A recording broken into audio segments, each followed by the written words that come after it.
Kristo. Sa pamamagitan ni Kristo, kasama niya at sa Kanya, ang lahat ng parangal at papuri sa iyo, Diyos Amang makapangyarihan, kasama ng Espiritu Santo, magpa sa walang hanggan. Amen.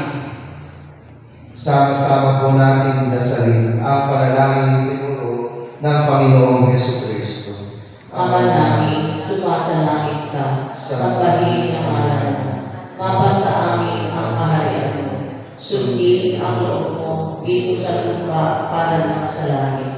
Bigyan mo kami ngayon ng aming kakanin sa araw-araw at patawarin mo kami sa aming mga sala para ng pagpapatawad namin sa nagkakasala sa amin. At huwag mo kami ipahintulot sa puso at iadya mo kami sa lahat ng masama.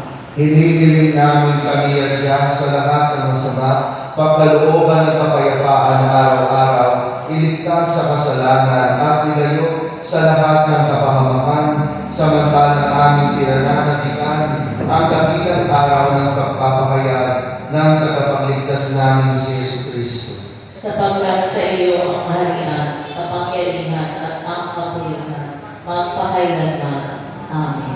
O Panginoong Jesucristo, sinabi mo po sa iyong mga apostol, kapayapaan ang iniiwan ko sa inyo, ang aking kapayapaan ang ibinibigay ko sa inyo. Tunghayan mo po ang aming pananampalataya at huwag ang aming pagkakasala. Pagkalooban mo po kami ng kapayapaan, ng pagkakaisa, ng kagalingan ayon sa iyong kalooban, kasama ng Espiritu Santo, magpa sa walang hanggan. Amen. Ang kapayapaan po ng Panginoon ay laging sumainyo. At